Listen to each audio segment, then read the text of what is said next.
Eu queria começar discutindo aí o impacto da guerra da Ucrânia para a política interna russa. Queria saber quais os fatores domésticos que estão direcionando os movimentos e o posicionamento do presidente russo. O que essa guerra representa para ele? Olha, Daniel, essa guerra ela tem um potencial tanto de favorecer Vladimir Putin quanto de prejudicá-lo, né? Eu estou aguardando algumas pesquisas de opinião pública, né, que, curiosamente, elas estão atrasadas nesse mês. Então, a gente não sabe ainda qual que é o real impacto, pelo menos no curto prazo. Mas se a gente olha para outros conflitos externos e mesmo os internos pelos quais a Rússia passou, a gente vê que eles tiveram um impacto muito positivo para Vladimir Putin. Na guerra da Chechênia, em 2000, na Segunda Guerra da Chechênia, a popularidade de Vladimir Putin disparou. Na guerra da Rússia com a Geórgia, em 2008, também houve um outro pico de popularidade. E no início da crise ucraniana, em 2014, quando houve a incorporação da Crimeia à Rússia e iniciou o conflito no Donbass, houve o maior pico de popularidade de Vladimir Putin, que chegou a ultrapassar 85%. É interessante destacar que esse conflito, né, o regime de Vladimir Putin é um regime que se sustenta em três pilares, basicamente. Na repressão, como outros regimes autoritários, ou seja, a repressão faz parte de um dos mecanismos de sustentação e de controle, né? Há mecanismos também ligados aos ganhos econômicos que a Rússia teve, principalmente nos anos 2000. Então, a população russa, obviamente, compara a situação de quando Putin entrou com a situação econômica muito deplorável de antes de Putin entrar. Então, essa questão, esse crescimento econômico da Rússia, principalmente ali no início dos anos 2000, foi muito favorável à legitimação de Vladimir Putin. E o terceiro ponto são questões ideológicas, são argumentos ideológicos que ajudam a legitimar o regime. E a confrontação da Rússia com o Ocidente, né, que é uma confrontação antiga, já de décadas, e que, se a gente voltar mais atrás, ainda remete ao período da Guerra Fria, é sem dúvida também um fator de legitimação de Vladimir Putin, né? A ideia de que há um confronto entre os valores tradicionais conservadores russos contra os valores liberais decadentes do Ocidente, que é um confronto do que seria a democracia soberana russa com a democracia liberal decadente ocidental. Então, isso tudo, essa confrontação com o Ocidente, que já é antiga, acaba servindo como uma espécie de instrumento ideológico, de legitimação para Vladimir Putin.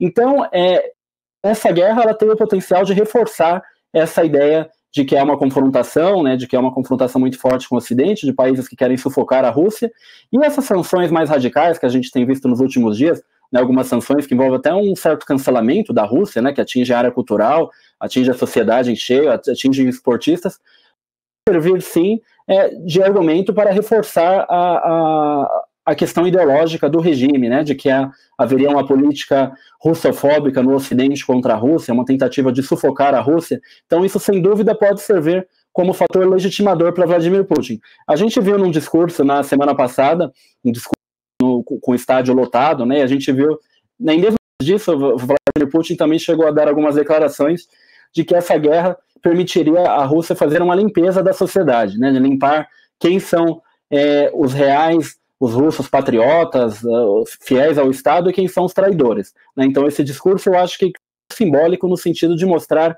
ali de mostrar o efeito desse conflito no regime político. Mas, ao mesmo tempo, a gente não pode desconsiderar que essa guerra também traz uma polarização muito grande na sociedade russa. Tem uma oposição muito grande. A gente viu os oligarcas que, desde os anos 2000, quando o Putin entrou, eles se mantiveram calados em relação a uma série de políticas implementadas por Vladimir Putin, né? Eles foram muito subordinados a Putin, logo que Putin entrou no governo. E a gente viu alguns oligarcas recentemente se posicionando contra essa guerra. Então isso, sem dúvida, mostra que há um certo grau de polarização na sociedade. Aquelas leis mais draconianas que a gente viu que prevê até 15 anos de prisão para quem divulgar desinformação sobre a guerra ou divulgar desinformação sobre o exército russo, isso é um sinal de que o governo está preocupado, sim, com os riscos de manifestação, que há uma insatisfação grande na sociedade com o conflito. Então o governo aumenta os custos de manifestação. A partir do momento que você coloca uma lei draconiana como essa, de 15 anos de prisão, você está aumentando os custos de manifestação exatamente para coibir manifestações políticas, manifestações públicas contra o conflito. Ou seja, o governo está de fato preocupado com a polarização da sociedade. A gente está bloqueio aí do Facebook, do Instagram, né, ameaças de bloqueio de redes sociais. Então isso tudo demonstra que há uma preocupação do governo. Aquele estádio lotado também foi uma tentativa do governo de mostrar de que há alguma força, né, exatamente por saber que é uma oposição grande, o governo tenta mostrar que há um apoio, um suporte da população. Então, há indícios de que essa guerra ela pode tanto favorecer Vladimir Putin quanto prejudicá-lo em alguma medida.